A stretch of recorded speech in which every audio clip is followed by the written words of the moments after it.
18 বছরের কম অর্থাৎ মাইনর আপনার ছেলে বা মেয়ের জন্য যদি পাসপোর্ট বানাতে চান সেক্ষেত্রে অ্যানেক্সার ডি এই যে ফর্ম, এই ফর্ম ফিল আপ করতে হয় এবং সেক্ষেত্রে বাবা এবং মা দুজনেরই কনসেন্ট বা অনুমতির প্রয়োজন হয়।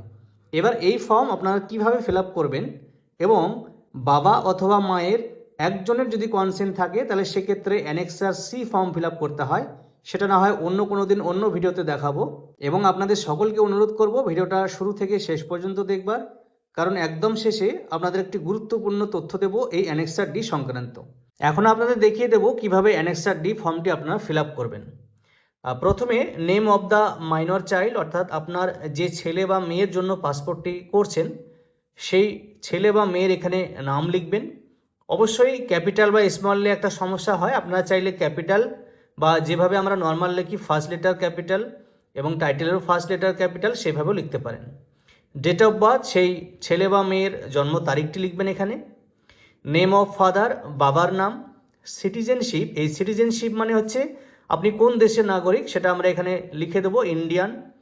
পাসপোর্ট নম্বর, এবার আপনার যদি আগে থেকেই পাসপোর্ট থেকে থাকে তাহলে সেই পাসপোর্ট নম্বরটি লিখবেন, অন্যথায় লেখার প্রয়োজন নেই। কন্ট্যাক্ট নম্বর, আপনার যে কন্ট্যাক্ট নম্বর রয়েছে সেটা লিখবেন। ইমেল আইডি থাকলে ইমেল আইডি লিখবেন এবং অ্যাড্রেসের জায়গায় আপনার সম্পূর্ণ ঠিকানাটি লিখে দেবেন। সেমভাবে ডান দিকে নেম অফ মাদার মায়ের নাম, সিটিজেনশিপ ইন্ডিয়ান, পাসপোর্ট নম্বর সেম একইভাবে যদি পাসপোর্ট আগে থেকে করা থাকে তাহলে আপনি সেই পাসপোর্ট নম্বরটি লিখবেন, অন্যথায় লেখার প্রয়োজন নেই। কন্ট্যাক্ট নম্বর, মার যে কন্ট্যাক্ট নম্বর রয়েছে সেটি লিখবেন। ইমেল আইডি থাকলে ইমেল আইডি লিখবেন। অ্যাড্রেস সেম টু সেম আপনার ডকুমেন্টসে যেরকম রয়েছে সেরকম অ্যাড্রেসটি লিখে দেবেন। এবার 1 নম্বর পয়েন্টে বলা রয়েছে দ্যাট আই বা উই অ্যাম বা আর দ্য মাদার বা ফাদার বা প্যারেন্টস বা guardians of the above minor child on whose behalf I বা উই অ্যাম বা are submitting passport application by ARN number. এখানে ARN নম্বর অর্থাৎ অ্যাপ্লিকেশন রেফারেন্স নম্বরটি আপনারা লিখবেন। এই অ্যাপ্লিকেশন রেফারেন্স নম্বরটি কোথায় পাবেন? অ্যাপয়েন্টমেন্টের জন্য যে পেমেন্ট রিসিভ আমরা পেয়ে থাকি সেই পেমেন্ট রিসিভের বাঁ দিকের একদম ওপরের অংশে ARN নম্বর বা অ্যাপ্লিকেশন রেফারেন্স নম্বরটি পাওয়া যাবে। তাহলে সেটি আপনারা এখানে লিখে দেবেন। তারপর নিচে 3, 4 যেভাবে যেরকমটা প্রয়োজন সেভাবে টিক করে নেবেন।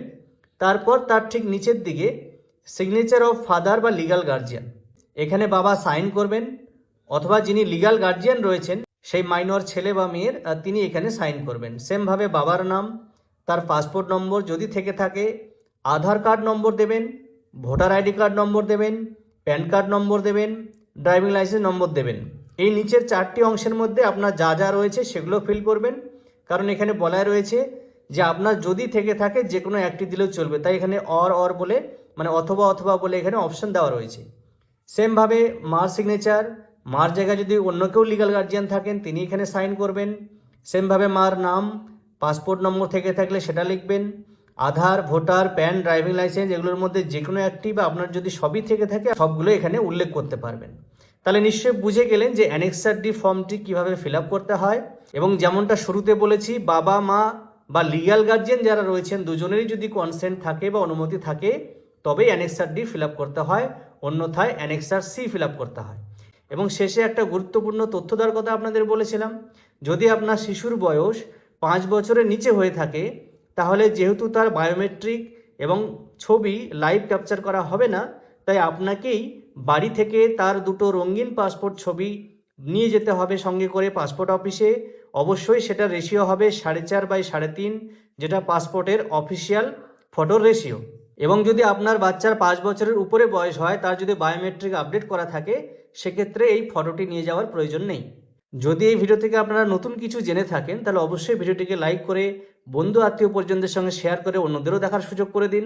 এবং ফেসবুক থেকে দেখে থাকলে প্রোফাইলটিকে ফলো দিয়ে রাখবেন অথবা ইউটিউব থেকে দেখে থাকলে চ্যানেলটিকে সাবস্ক্রাইব করে বেল নোটিফিকেশন অন করে রাখবেন, যাতে ভবিষ্যতে এরকমের ইনফরমেশনাল আপডেটগুলো আপনাদের দিতে পারি।